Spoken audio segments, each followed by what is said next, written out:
Hello students, this is Mrs. K. So this term we're going to be reading the book called Treasures of the Snow, and this book is by a lady called Patricia St. John. Now Patricia St. John is an amazing author. She's written lots of wonderful, wonderful stories, and she's very interesting because she's actually written these stories because of the many places that she's visited and lived, and because her heart is really for Jesus, and you can hear that coming through in her stories. So I think you're going to really enjoy working through this story. Now the first page that you're going to be working on is the pre-reading activities that you can see here. So that pre-reading activities, it's about 3 pages in your bundle of pages for Treasures of the Snow, and that's going to give you lots of things to start to think about.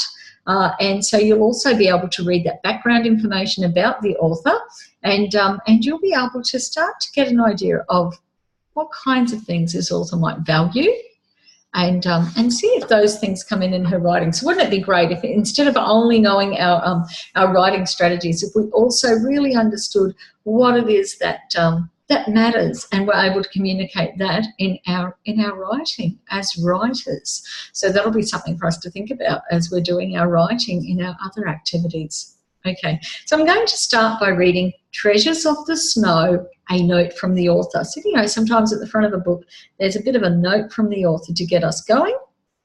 Okay, so that's what I'm going to do right now. I'm just adjusting my screen here that I'm reading from so that my text size is just right. It's a little bit large right now for me to see very much at a time. Okay, all right, so Treasures of the Snow, a note from the author.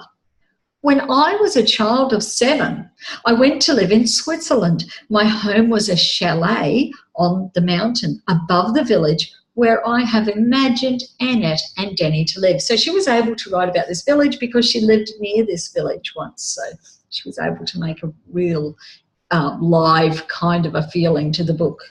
Like them, I went to the village school on a sledge by moonlight and helped to make hay in summer.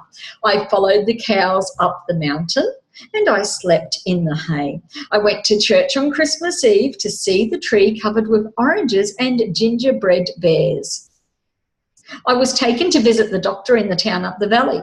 Claus was my own white kitten given to me by a farmer, and my baby brothers rode in the milk cart behind the great Saint Bernard dog. What an interesting childhood she had.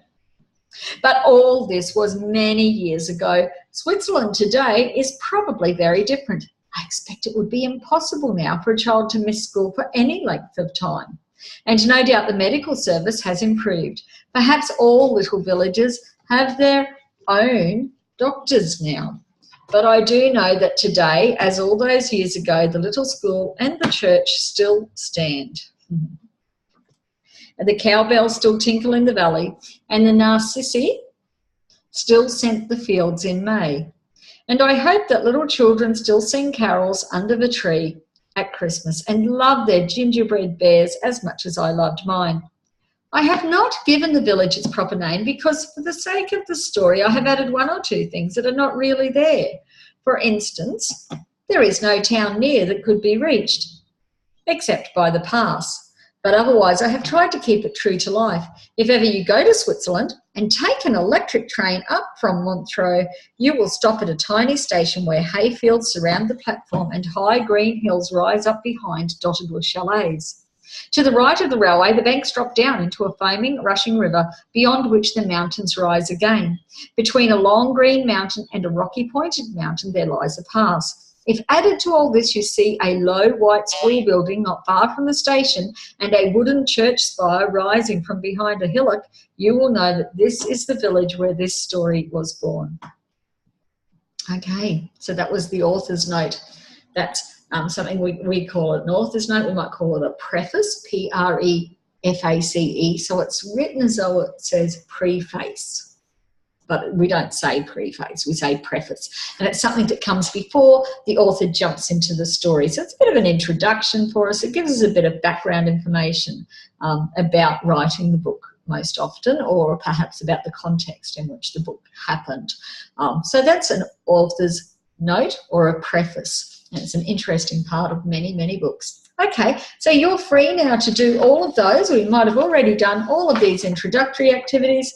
Do a little bit of research yourself. It's actually going to make the story far more interesting to you if you do that bit of research, because that always gives you just a little bit more understanding of what's really going on inside the book. And remember, anytime while you're reading along, you might, or while you're listening along in this case, you might choose to do a little bit of extra research on the topic, just to find out a bit more. It really helps us with our reading comprehension skills when we do that, and it also makes us much more interesting people because we know lots of interesting other things, and we understand how life is really different for other people, and that's one of the great benefits of reading books. So I hope you really enjoy this story. I'm very excited about using this story this term. Okay, bye everybody.